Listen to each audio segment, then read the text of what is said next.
outrage echoing over a shocking confrontation witnessed by a classroom full of students.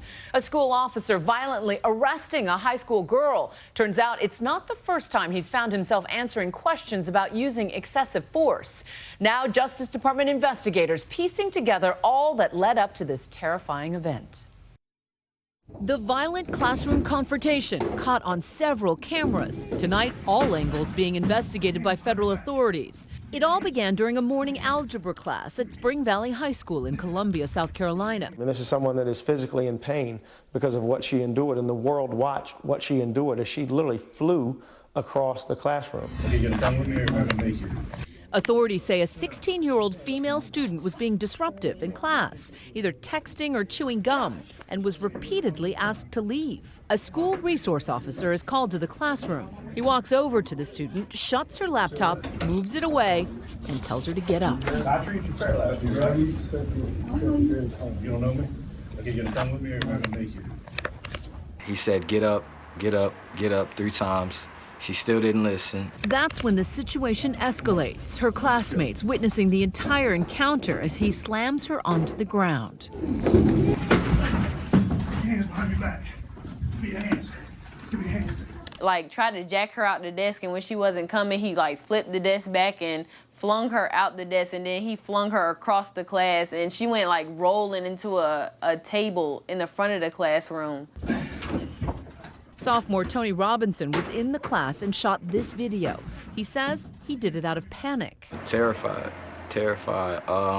My first instinct was to get my phone out that way because I didn't really feel like if I were to tell it, you know, people were gonna really believe what I was saying. So I just grabbed my phone, you know, got my camera out and tried to record. Classmate Nia Kenny says she stepped in, only to be arrested herself. They got her out the classroom, and then he came back and he was like, you want some of this too? And then he just said, you going to jail too. And he put me in handcuffs, and I just walked out. Like, I didn't like try to resist or anything. He just put me in handcuffs.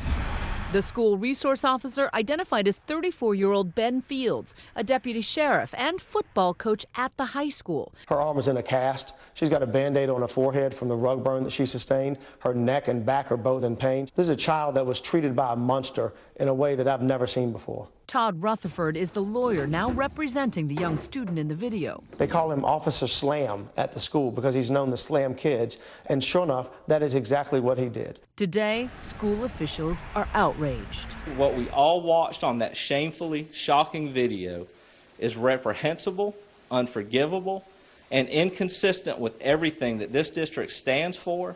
The sheriff's department says they're reviewing all videos from the classroom, including another angle, they say, showing the student striking the officer with her fist. I think the public demands and expects and should get a very quick answer on this, and that's what we're going to do. Officer Fields has been suspended without pay, and tonight the FBI is being called in to investigate whether or not this is a civil rights violation. That allowing cameras in more people's hands showed the brutality that especially African Americans have been experiencing at the hands of law enforcement. It has to stop, and it needs to stop now. And questions now circling around Officer Fields' past. Last year, Fields received an honor for being an exceptional role model. But in 2007, he was sued by this man, Carlos Martin, and his now ex-wife, for what Martin claims was excessive force after a routine encounter. He got upset because I called him dude. And next thing you know, wham, he slams me down to the ground. He starts beating on me, starts macing me. He's making all these racial slurs or gestures or whatever else. He's talking about how he's glad Johnny Cochran is dead. Welcome to the South. I'm nothing but another notch on his belt. Martin ultimately lost his lawsuit against Officer Fields, but he believes the 2 incidents show a pattern of behavior. And she's only 16 years old.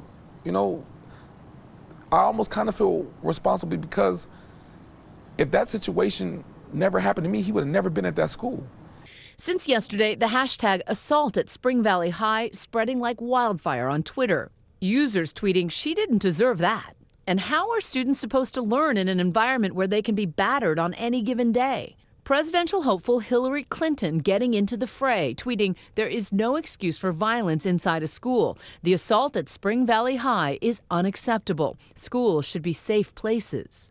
Democratic opponent Bernie Sanders also weighing in, tweeting, "Welcome to the school to prison pipeline." It's an incident that never should have happened. It's deeply disturbing to watch the video. Curtis Lavarello, a school resource officer for 25 years, says their job is to de-escalate tensions in the classroom. I've never had it come to a point where I've had to arrest a student for a disciplinary measure such as what we saw yesterday.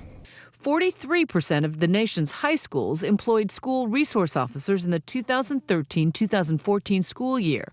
They have the same qualifications as a beat cop, but are supposed to be specially trained to work inside school environments. So you want to have an officer that understands adolescent behavior, understands mental health issues with young people, understands how to deal with parents, and the uniqueness of being on a campus setting.